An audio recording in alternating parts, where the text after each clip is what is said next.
Hi everyone, good morning. It's Friday, 8:40 in the morning. I just had so much coffee. So much coffee. And it is time for me to continue reading Talking to Dragons. Uninterrupted this time. It has been a very ridiculous month. So I actually am done all my reviews. I have some other commissions I'm going to do, but I want to get to this and finish it. So, this is for Blue. This is Chapter 5, Talking to Dragons. Oh, in which they meet a witch. My favorite witch. We stayed where we were for a minute, waiting. I don't think either one of us really knew what to do next. A few seconds after the cat vanished, the door opened the rest of the way, and the owner of the house appeared. She wore a very loose black robe with long sleeves and a small pair of glasses with rectangular lenses. She was considerably shorter than I was, though she obviously wasn't a dwarf. She managed to look down her nose at both of us anyway. I love you, Wrede, so much. Standing on the porch helped, I think. It's about time you got here, she said. Do you know anything about healing? Shiara demanded. Of course so do I. Wouldn't have sent Quiz out to get you, said the woman. Quiz? The cat. Do you plan to stand there all day? I certainly can't do anything for you while you're outside. So we went inside. The porch steps didn't creak, neither did the porch, and the hinges of the door didn't squeak at all. I didn't think they would dare. That's amazing. The inside of the house seemed to consist of a single large, airy room full of cats. My dream. I counted 5 before I stopped. Several of the cats had furniture under them, and there was a table in the middle of the room and another door next to the stove in the corner. The woman in the black robe shooed 2 cats off of chairs, and Shiara and I sat down at the table. Shiara looked at me. You can put that stupid sword down now. No one's going to take it. No. I didn't know why I wanted to hold on to the sword, and I didn't have enough energy to explain if I had known. I just knew I wanted it in my hand. Sword, said the woman in black. Oh, that sword. It's quite proper of you to keep it for now. If I may see your hand. She came over next to me and examined my right arm while I carefully didn't watch. Oddly enough, it didn't hurt when she touched it. After a minute or so, she nodded. Just as I thought. This could have been very bad, but you got here in plenty of time. She went over to a cupboard by the stove and took out a piece of something that looked like dried vine. She brought it back to me and tied it around my arm, muttering something as she did. Suddenly, my head wasn't fuzzy anymore. That should take care of things for the time being, she said, and in a little while I can take care of the magic. Then we can pack the burns with sal. Would you like some cider while you wait? I nodded. Shiara frowned. Can't you do anything right away? I have done something, the woman said. She set 3 mugs on the table, all different. Several things, in fact. all different. I actually like that little detail.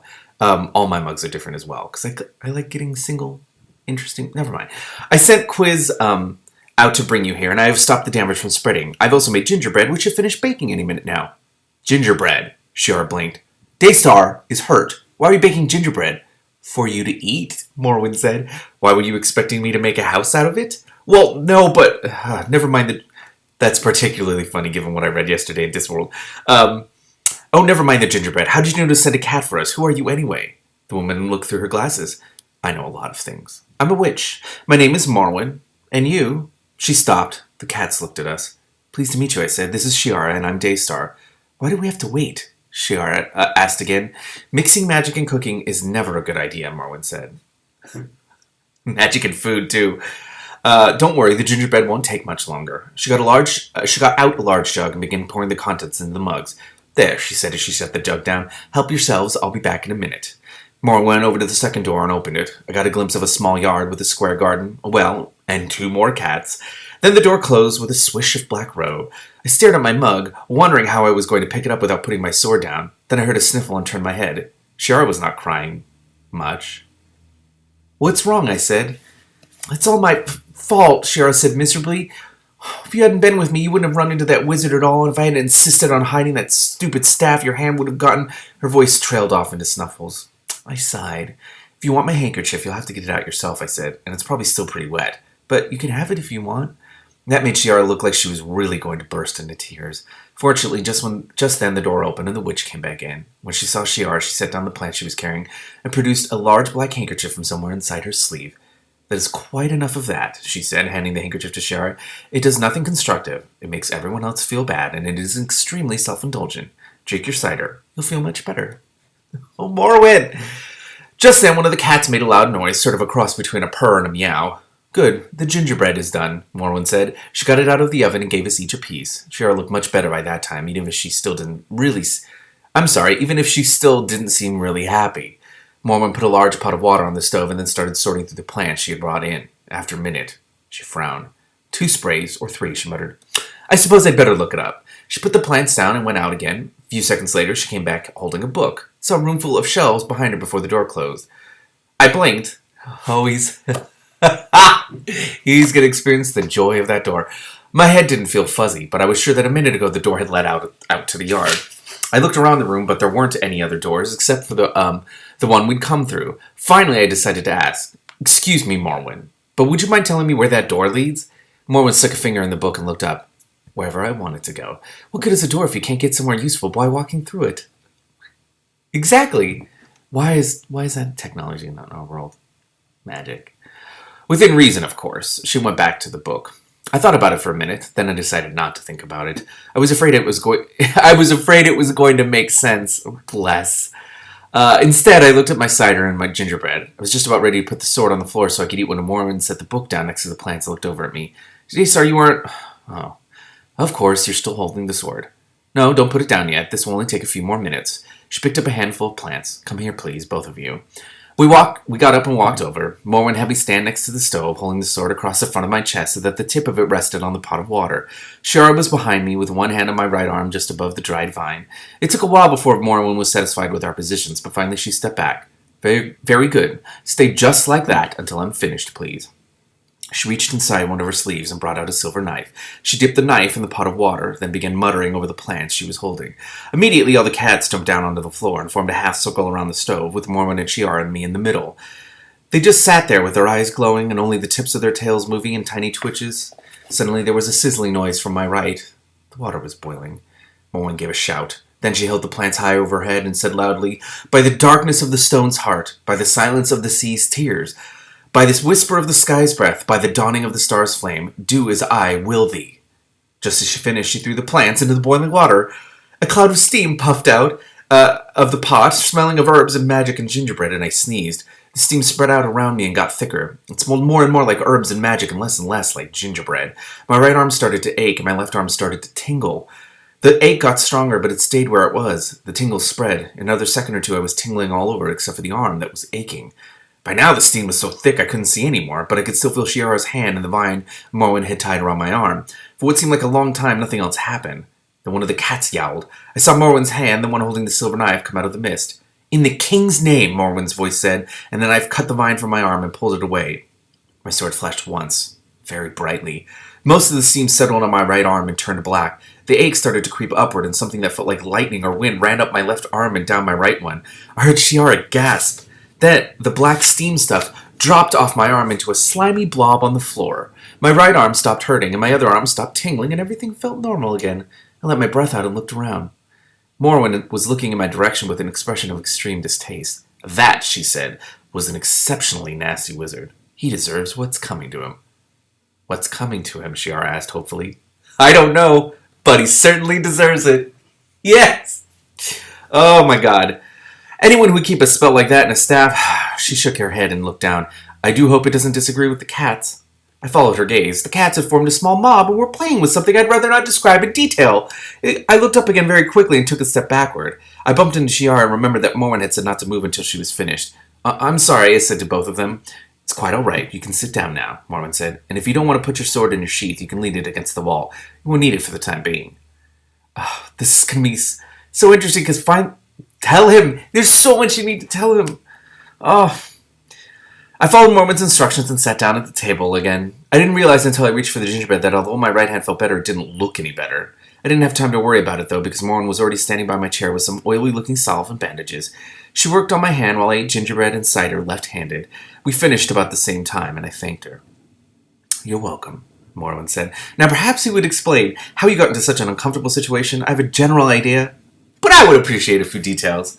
I told her about the wizard and the elf, and then Chiara explained how the staff had exploded. "Excuse me. Of course the staff exploded," Morwen said severely. "That sword doesn't like wizard staffs. Next time make sure it's sheathed before you touch one." "I knew it," Chiara said angrily. "That elf was trying to get Daystar hurt." "Not necessarily," Morwen said. "He may simply have been trying to make sure the wizard found you again. If you'd taken the pieces of the staff with you, the wizard would have had no trouble locating you once he got himself back together, because the first thing he'd do would be to look for a staff." If that elf wanted the wizard after us, why'd he get rid of the wizard in the first place? Shiara objected. I doubt that he did, Morwen said calmly. It's more the sort of thing the sword does. I wouldn't depend on it in the future, though, particularly since you still haven't learned how to use it properly. I wanted to ask more questions about the sword, but I was pretty sure Morwen wouldn't answer them. What if the wizard couldn't find his staff when he came back? I asked instead. Wizards always know where their staffs are, and it's almost impossible to keep wizards away from their staffs for any length of time. One can slow them down a bit by putting the staff somewhere hard to get at, but they usually manage in the end. That's when my mother hid Aunt Turl's staff, I said. I shouldn't wonder, Morwen murmured. Has it been 16 years since Morwen and Cimmerian had a I need to know these things.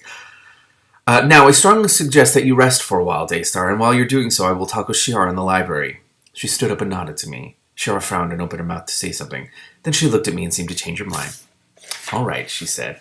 Morwen went to the door, followed by Shiara and most of the cats. It was the room of books again. Trying to be careful on my bandaged right hand, I lay down on a bench that had 3 cats on it before they went into the library with Morwen.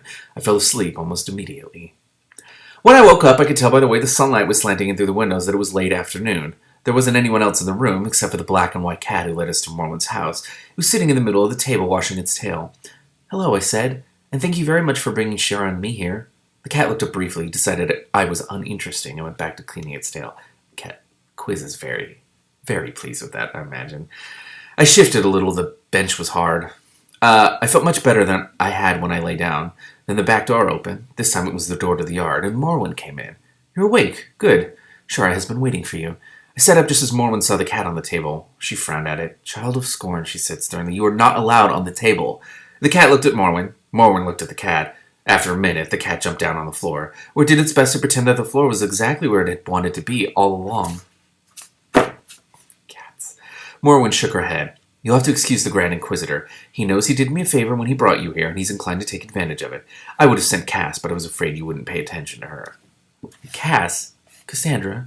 Morwen nodded at a small gray cat that I hadn't noticed before. She has much better manners than Quiz, but she tends to be overlooked. Nobody overlooks Quiz. Oh, Grand Inquisitor's nickname is Quiz. You know what, it's been 6... I just got a sad thought. I bet some of the original cats aren't even alive. I'm gonna not think about that. I studied the cats. They both ignored me. I glanced back at Morwen. I don't think I've thanked you yet for fixing my arm. I wasn't really sure what else to call whatever she'd done. Yes, you have, Morwen said. And if you insist on repeating yourself, you better wait until you take the bandages off tomorrow. Time enough for thanks if it's healed properly. Not that I have any doubts, mind, but it's better to be sure. All right, I said. Did you say Shiara was waiting for me? Morwen went over to the stove. Yes, I did. She's out by the garden, she said over her shoulder. She reached up and lifted a large kettle down from a hook on the wall. Thank you, I said. I got up and opened the back door. There was a room on the other side, with a bed and a large bookshelf, and, of course, a cat. I shut the door and tried again. This time I got the library. Morwen had more books than anyone I'd ever heard of. I shut the door and looked back at Morwen. How do I get out to the garden, I asked. Through the door, Morwen said without turning. Just be firm. Sometimes it's a little contrary with strangers, but that won't last long. I turned back, wondering how to be firm with the door. I opened it again. Still the library. I closed it, wondering how long it would take me to get to the garden. I didn't really want to spend the rest of the afternoon opening and shutting Morwen's door, but what else could I do? I sighed and opened the door again. This time it worked. The door opened onto 3 steps going down into the yard. I went through quickly before the door could change its mind. Shiara was sitting on a stone bench by the corner of the house. She looked a lot happier than she had earlier. But all she would say was that she'd been talking to Morwen. She's been showing me some things, Shiara said, and she's going to give me a kitten. That's nice, I said. Actually, I wasn't sure it would be a good idea to have a pet with us while we wandered around the enchanted forest. Oh, no. No, if it's a cat, that's a great idea. On the other hand, if it was one of Morwen's cats, it would probably take care of itself. Shiara and I sat and talked for the rest of the afternoon. I discovered that somehow she and Morwen had decided that we would be spending the night here. Shiara was very pleased about it. Evidently, Morwen had promised to show her some interesting magic. I wasn't sure she would stay. Or we would stay, even though I liked Morwen. After all, neither of us had ever met her before. I had to admit, though, that it sounded a lot better than sleeping out in the open. We were still discussing it when one of the cats came to bring us in to dinner. Please have a... Can she not tell her or tell him about it? Morwen have a... Okay. I'm going to post this, and once it's posted, I'm going to continue reading, because I need to.